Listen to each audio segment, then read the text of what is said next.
Hi hello नमस्कार मु मापू official पुणी थे नुआ ब्लॉग को स्वागत करुच्ची सांग मैंने देखि पारुछंती केमिति देशी माछ कटा जाउछि। आज आम गाँ बा अंचल भितर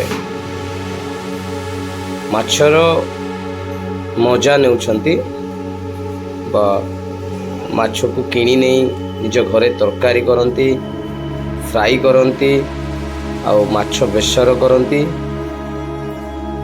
देखिपार भाई जनक बहु दूर आनी माछटी से भाई ठारू समस्ते किणवारे व्यस्त ए भौणी मध्य आछंती माछ किनिया और भाई देखुंती केते समय पूर्व जगिछंती माछ मध्य एठी जदि भी काले सरीज तेणु छोट पिला माने मध्य अपेक्षार अछंती।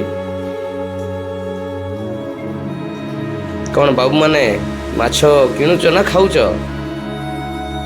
नहीं नहीं नहीं खाइबा समय हैनी वर्तमान किणा चली माछ घर को गला परे माछ धोआ जीवो ताकू पुणी फ्राई करा जीवो फ्राई कला परे बेसर करा जीवो सही परी चली। आज आम गाँव में देखुंत पानीपाग भी भल ना झिप्री झिप्री वर्षा लगी तो से वर्षा मध्य आमर ये माछ बेसर खाइबा माछ वाला भाई मध्य समय आसिकी समस्त गोटे सुंदर समय है सुंदर खाद्य आज बनी पार देखिपुं समस्ते बड़ लोक कहतु कि छोट पिला कहतु बापा माने कहतु कि माँ माने कहतु समस्ते माछ किणवारे व्यस्त।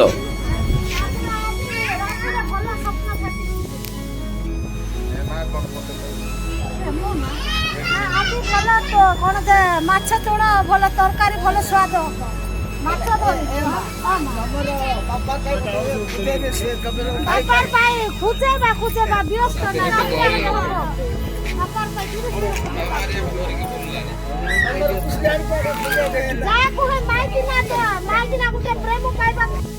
एमती अनेक भिड़ आज जारांगी माछ बजार संपूर्ण गहली तो ये बहुत कम दर में माछ बिक्री करा जाउछि। हमर ई भाई जनक अड़बा डैम रु ए माछ नहीं कि आछंती सज माछ माछ संपूर्ण सुंदर तो यहीपरी सुंदर सुंदर कहानी सुंदर सुंदर वीडियो देखिया जदि भी आमर चैनल जदि नुआ देखुंत सब्सक्राइब करंतु एवं लाइक करंतु यथेष्ट मात्रा रे शेयर करंतु। धन्यवाद नमस्कार।